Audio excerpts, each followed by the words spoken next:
Hello, thank you for joining me. Today I'm going to be making a quick and easy bean soup to go with my cornbread. I have a 14-ounce can of diced tomatoes. Those will not be drained and rinsed. Those will go in as is. I'm going to drain and rinse a 14-ounce can of potatoes, diced potatoes. I'm going to drain and rinse a 14-ounce can of pinto beans. You can use any kind of beans, it doesn't matter. And same thing with the corn, it's going to be drained and rinsed. And I'm going to be using caldo de palo for flavoring. I also have some bacon here that I'm going to be frying. I'm going to be putting a little bit of bacon fat in the soup to give it more flavor. I have about 2 stalks of celery fine chopped, a small yellow onion fine chopped. I have about 6 baby carrots, and I've sliced them very thin, as you can see, because I want them to cook quickly. And I have some frozen peas, about a cup. Now, it doesn't matter how you go about this really. Like, normally I would use a can of peas and carrots, but I didn't have a can of peas and carrots, but I had some frozen peas and I had some fresh carrots. You could also get, for the onion, celery, and carrot, you could get a frozen bag of mirepoix. You could also use veg all. It doesn't matter.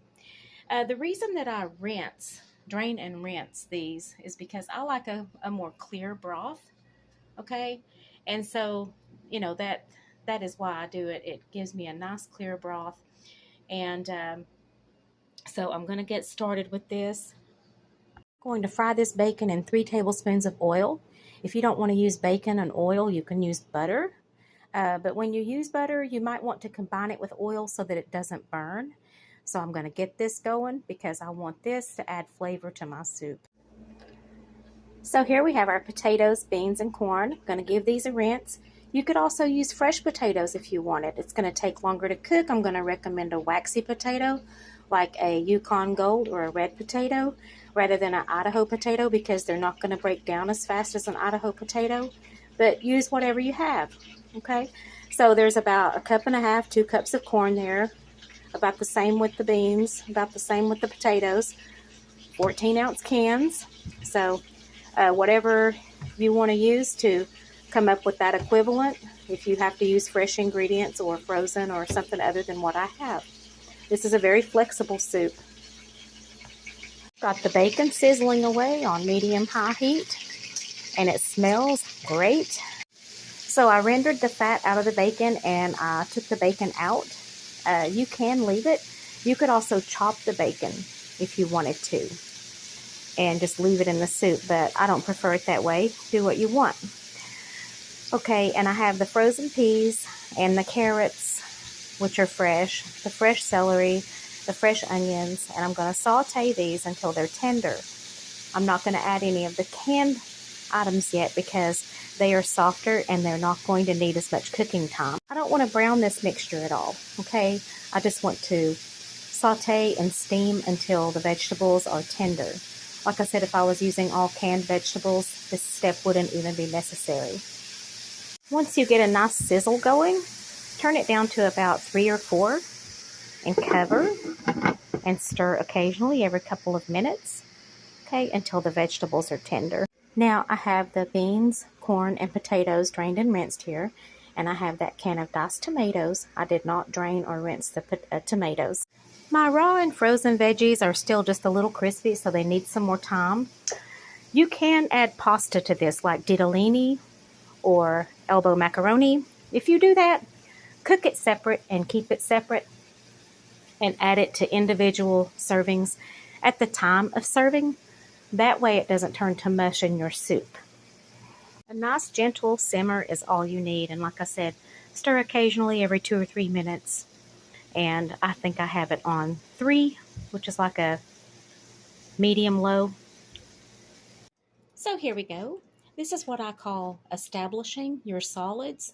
And so I'll get all of the solids in the pot before I start adding liquids or flavorings. And this is our mirepoix, which is the carrots, peas, and onions, as well as the celery. And then this is the tomatoes, beans, corn, and potatoes.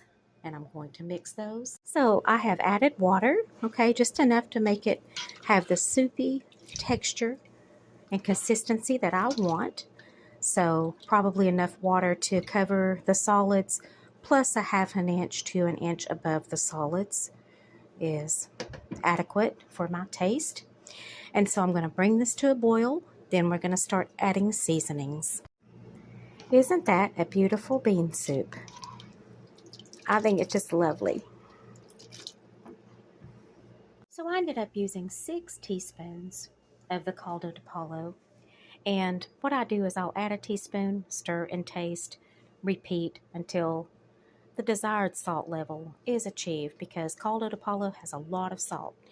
Now they have a ratio with the caldo de palo and most other powder bouillons of 1 teaspoon per cup.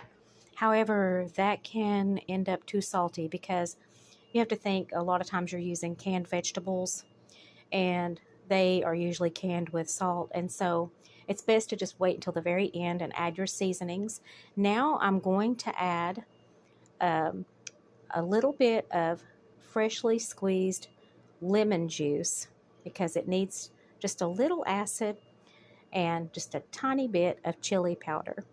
So here I'm going to add juice from half of a lemon, okay, and I'm going to add 1/2 teaspoon of chili powder. I'm just using the Members Mark from Sam's, their chili powder. Any kind of chili powder you use is fine. And look at this beautiful clear broth. I just love a nice clear broth. Isn't that pretty? And it tastes wonderful.